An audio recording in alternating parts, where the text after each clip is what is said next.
सरकारों की और मीडिया की जब जुगलबंदी हो जाए तो आम आदमी का दर्द कैसे पिस करके रह जाता है। आम आदमी का दर्द वो मजाक मजाक में उड़ा दिया जाता है। इसका एक जीता जागता नमूना आपको दिखाते हैं। खबर उत्तर प्रदेश से है और दो खबरें मैं आपको दिखाऊंगा उत्तर प्रदेश से। और यह खबर बता रही है कि कैसे सरकारों की और मीडिया की जुगलबंदी की वजह से हर चीज पर पर्दा डाल दिया गया है, वरना आप हर पत्थर को उठाएंगे तो उसके नीचे कुछ ना कुछ छिपा हुआ है। यह देश की मौजूदा समय में हकीकत है। मैं आपको एक वीडियो दिखाता हूं। योगी आदित्यनाथ जो है वो लखनऊ में थे। मौका था, सरकारी एक कार्यक्रम था जिसमें लाभार्थियों को, ये जो वीडियो आप देख रहे हैं, लाभार्थियों को मकान की चाबी सौंपने का, ये सरकारी जो आवास बनते हैं उनकी मकान की चाबी जो है सौंपने का ऑनलाइन एक जो है वो कार्यक्रम किया जा रहा था। और उस कार्यक्रम के अंदर एक पुजारी आते हैं, ऑनलाइन ही आता है वो, और उसमें योगी आदित्यनाथ बातचीत करते हैं फोन पर उस पुजारी के साथ में। और वो योगी आदित्यनाथ खुद कहते हैं कि तुम तो पाठ पूजा का काम करते हो तो अच्छा पैसा कमा लेते होगे। उस पुजारी ने क्या कहा मालूम है? उस पुजारी ने कहा कि साहब 100-200 रुपए मुश्किल से हो पाता है, 100-150 रुपए उसने कहा।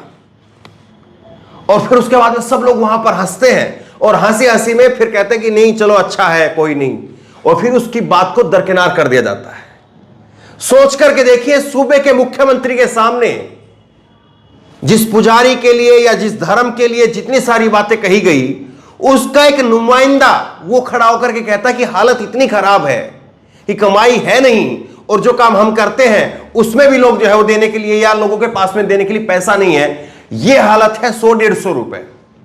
100-150 रुपए का मतलब क्या होता है मालूम है? 100-150 रुपए का मतलब होता है महीने के 3-4 हजार रुपए। कोई शादी ब्याह का कार्यक्रम आ गया तो उसमें 1,500 रुपए अलग से बन जाएंगे, वो अलग बात है। ये हालत है। ये देखिए, मैं इसलिए कह रहा हूं, आप वीडियो को देखिएगा और आप कहेंगे कि धर्मेंद्र जी आपने खबर बता दी है, वरना ये खबर ही नहीं कहीं पर, कोई चैनल वाला इस पर बात ही नहीं करेगा। क्योंकि योगी आदित्यनाथ हंस रहे थे और हंस करके उस बात को हंसी हंसी में उड़ा दिया। दूसरी एक खबर बताऊंगा कि किस तरह से ठेले के ऊपर योगी आदित्यनाथ के डबल इंजन की सरकार के अंदर, रामराज के अंदर ठेले के ऊपर जो है वो मरीज को ले जाया जा रहा है और कैसे हालात हैं, वो भी चित्रकूट के हैं, धर्मनगरी चित्रकूट के हालात हैं, वो मैं आपको आगे दिखाऊंगा। लेकिन पहले जरा ये पुजारी कह रहा है और कैसे इसके दर्द को, पुजारी कह रहा है 100-150 रुपए रोज का कमाता हूं, यानी महीने के 3,500 4,000 5,000 रुपए जो मैं कमाता हूं, और कैसे सूबे का मुख्यमंत्री उसके दुख दर्द को समझने की बजाय हंसी हंसी में उड़ा देता है। सुनिए जरा। तो पैसा खूब कमाते होंगे पूजा पाठ में? तो नहीं सर, गांव में 2 रुपया कोई पूजा देता नहीं सर। अब पैसा सर शहरों में मिलता है सर, गांव में तो सब वैसे गरीब हैं, 100-200 मैं डिमांड नहीं रखता सर, जो दे लिया खुशी से ले लिया, मांगता नहीं सर। नहीं ठीक, अच्छा करते हैं आप। अब अगर मीडिया की और सरकार की जुगलबंदी नहीं होती तो यहां पर मीडिया सवाल पूछती कि योगी आदित्यनाथ जी, एक आदमी आपके सामने खड़ा है और वो बोल रहा है कि साहब मेरी ऐसी हालत है, इतनी दयनीय हालत है, क्या करेंगे ऐसे आदमियों के लिए? और ऊपर से फिर आपकी महंगाई, कमाई तो है नहीं, महंगाई डबल तिबल चौगुना है महंगाई। सिलेंडर का रेट, पेट्रोल डीजल का रेट, सरसों का तेल का रेट, गेहूं आटा का, चना दाल चावल चीनी का रेट, किसी चीज का रेट आप देखिए, फल सब्जियों का रेट आप देखिए, सब कुछ आसमान छू रहा है। लेकिन देखिए, जब सूबे के मुख्यमंत्री हंसे तो सवाल कौन पूछेगा? ये एक घटना, एक पहलू आपने देखा। अब दूसरे पहलू पर बात करते हैं। चित्रकूट की घटना है और चित्रकूट में देखिए आप, मरीज को जो है वो एम्बुलेंस की जगह ठेले के ऊपर ले जाया जा रहा है। मरीज को एम्बुलेंस की जगह ठेले के ऊपर ले जाया जा रहा है और मासूम बच्ची जो है वो धक्का मार रही है। तो अब सवाल ये उठता है कि देखिए, क्या डबल इंजन की सरकार के अंदर इतनी भी योग्यता नहीं है या इतनी भी काबिलियत नहीं है कि जो तमाम जो है वो मेडिकल के बारे में, तमाम जो है वो एम्बुलेंस के बारे में दुहाई पीटते हैं कि वहां पर एक ऐसी तो व्यवस्था हो सके कि कोई व्यक्ति फोन करे, और जाहिर सी बात है जो शहर के अंदर से निकल रहा है तो 50 आदमी ने उसको टोका भी होगा, रोका भी होगा कि भैया फला 108 नंबर पर फोन कर लो, एम्बुलेंस आ जाएगी, 112 पर फोन कर लो, एम्बुलेंस आ जाएगी। लेकिन लोगों को पता है हकीकत क्या है, और ये जो है वो लगातार चलते रहे। ये वीडियो जरा आप देख रहे हैं, ये चलते रहे। अब इस वीडियो के अंदर से मैंने 3-4 स्क्रीनशॉट लिए हैं, वो आपको समझाने के लिए, कि क्या हकीकत है देश की, क्या हकीकत है डबल इंजन की सरकारों की, क्या वाकई विकास है या चौतरफा हालत जो है वो पतली हो रखी है। इस बात को आप समझिए।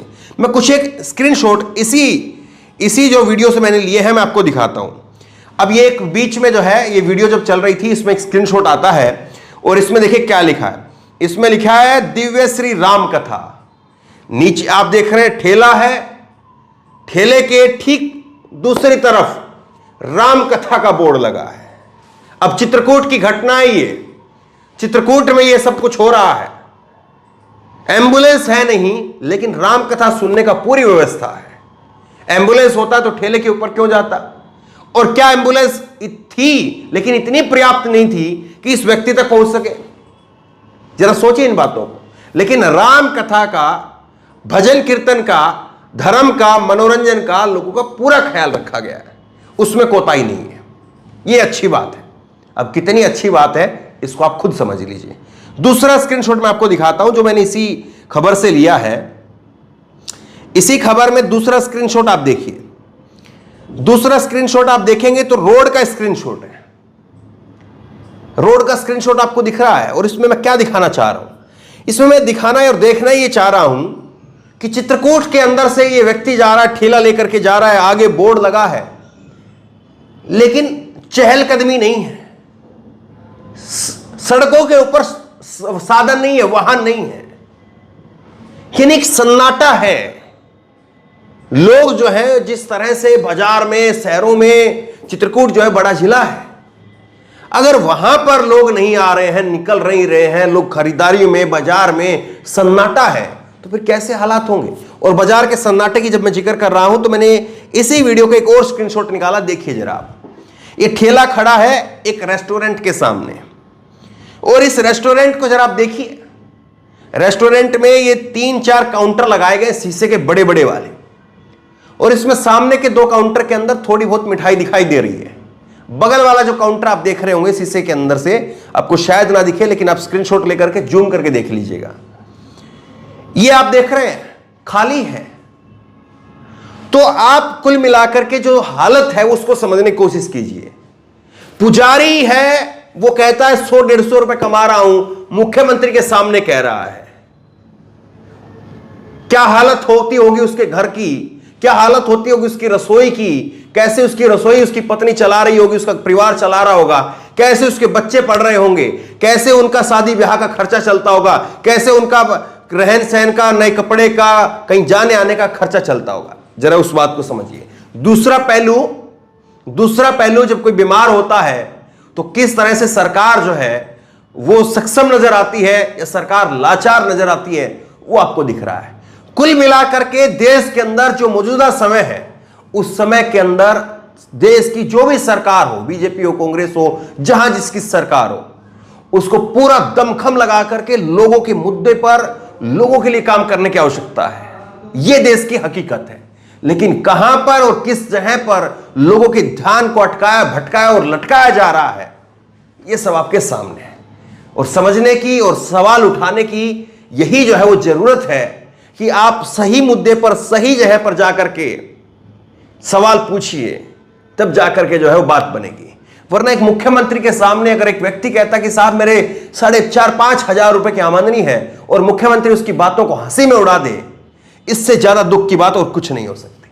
इस वीडियो खूब शेयर कीजिए। आप क्या सोचते हैं नीचे कमेंट बॉक्स में जरूर लिखिए, और इसी तरह तमाम खबरों के लिए ऑनलाइन न्यूज इंडिया को सब्सक्राइब कीजिए। धन्यवाद। इस खबर को अभी लाइक करें, शेयर करें, अभी चैनल को सब्सक्राइब करें और घंटी जरूर दबाएं।